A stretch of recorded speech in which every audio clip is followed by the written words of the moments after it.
Hello and welcome to the Royal Rumble podcast, part 3. I'm Nana Akua and I'm a GB News presenter and host. I also have a special interest in the royal family, in particular, as you know, the Harkles.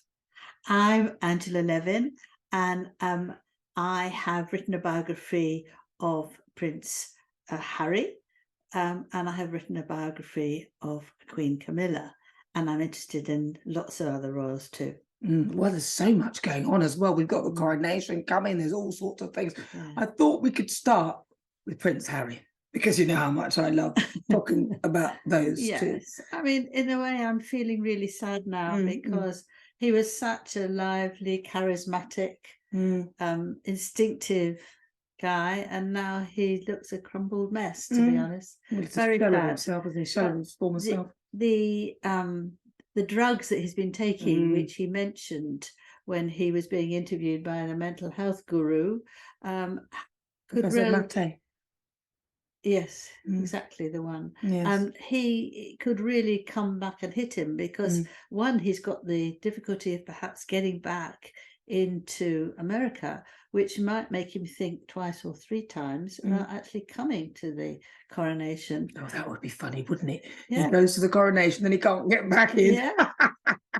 Yes, I mean, it's a possibility. Well, yes. They could. There's a lot of rumble now, not royal rumble, but rumble about all these drugs he's taken and whether he lied on the form that he filled in when he went to live there, if he'd taken drugs or not. But he said quite clearly that he'd taken drugs from the age of 17. So I think that would have damaged him.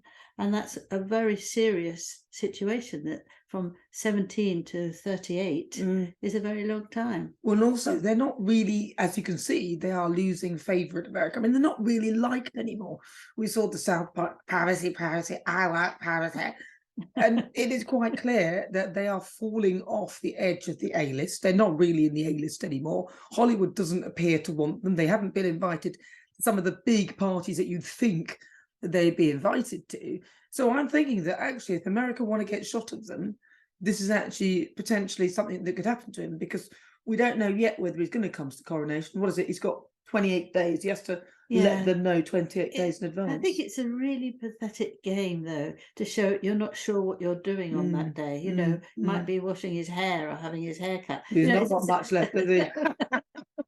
I can talk. This is a wig. But I think that it's people trying to create trouble about not actually letting other people know, and invited them to this great occasion, not seen for 70 years. And you can't just say, yes, please. In fact, they've made lots of demands.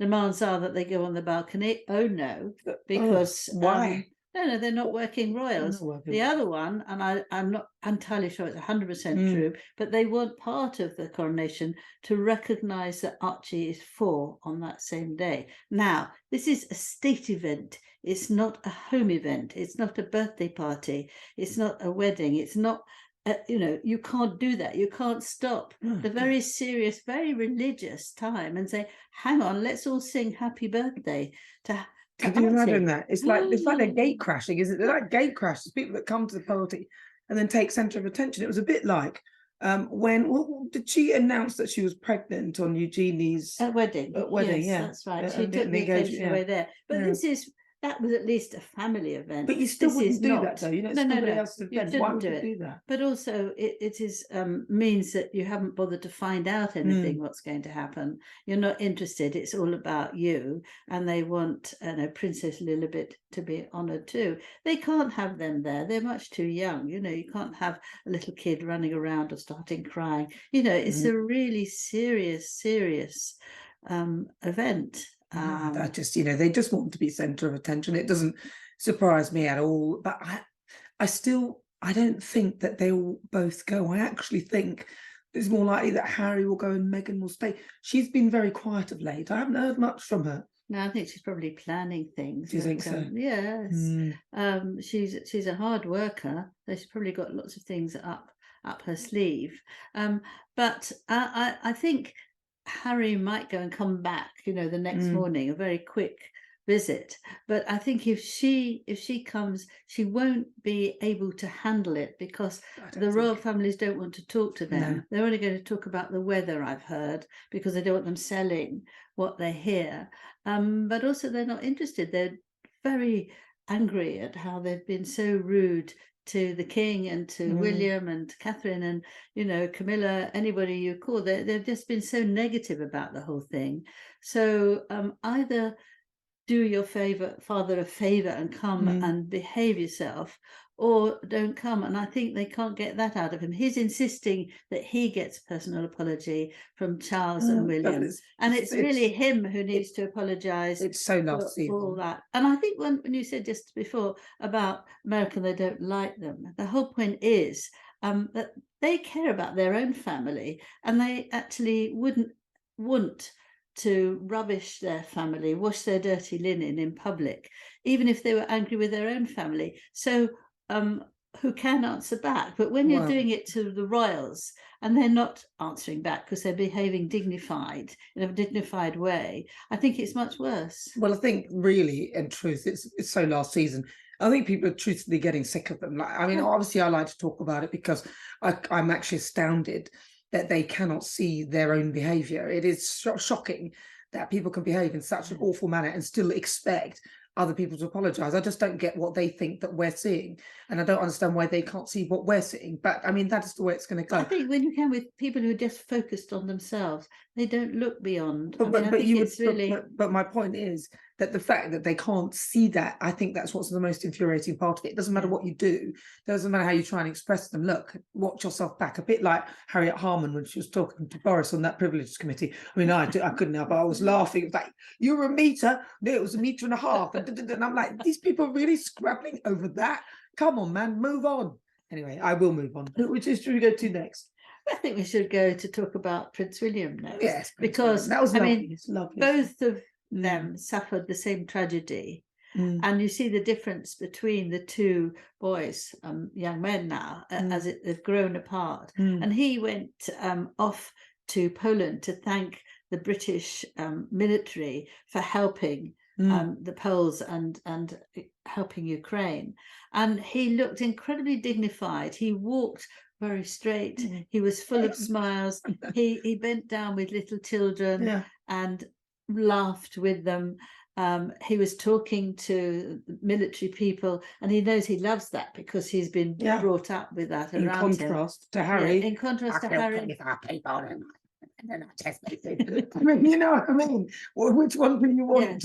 Which one is royal? He's eaten himself up about something he can't change. He can't change the fact, the tragedy that his mother died over 25 years ago. He can't change it. And William has said that he wants to make the most of what he's learned from her, not the least. And of course, from that, he's blossomed. And I think he's got, despite his very difficult family life as a young boy, he knows what it's like to be a father through Catherine and the Middletons. He knows what it's like to be a husband, and he loves it. Well, you know, he's a changed man. He's not wallowing. He's not wallowing. He's not spending his time saying, "Oh, woe is me."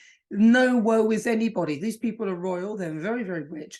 I think it's so unfair that people like Harry try and evoke sympathy from those of us watching when they are innumerably times more wealthy. They have at least all the big things, you know, like for healthcare and all the things that a lot of us here can't access and have difficulty accessing. They are going to have a better quality of life than the majority of people. And I know that when you see William behave, you know that he acknowledges that and appreciates his privilege, whereas some people just expect to continue to be privileged of doing sweet Fanny Adams. Absolutely right. But also he wants to be more accessible. He wants to be more like an ordinary person than a prince who keeps himself above everybody. I don't mean in financial terms, but he wants to be accessible and ask people how they are and their mental health and all those things, concerned about them. Whereas Harry and Meghan, you know, they have so many staff around them. There was 2 women walking with Meghan the other week to open the door for her to get into the car. You know, there's sort of things that are very pompous. And I don't think that people can connect with that. Whereas you can connect with Catherine, you can connect with William. And you have to really think, how lucky we are to have a beautiful young couple and a lovely family as a part of the British monarchy. And they're willing to take on the mantra of the whole royal thing, and they're willing to serve. It's hard, It's not isn't easy. it? Well, obviously, you saw that the other two couldn't do that. But then, you mentioned talking about other royals who we don't often see much. Yeah. Princess Margarita. Yes. She's the granddaughter of Princess Margaret. Yeah. Yes, and she's very beautiful. Lovely. She looks so much like her mother. Her parents are cousins of, obviously, Prince King Charles, and she is on the front of a fashion magazine and looking absolutely stunning. And it's interesting because her parents divorced and David is now working for King Charles up in Scotland, helping them build and create things. He was very clever with wood. Princess Margaret's husband, ex-husband. Yes, ex-husband, Lord Snowdon now. His father was a photographer, and their marriage didn't work, unfortunately.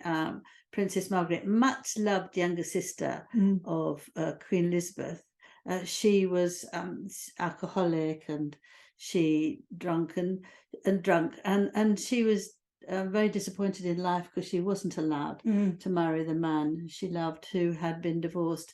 Thank goodness now we've moved forward and you can do that.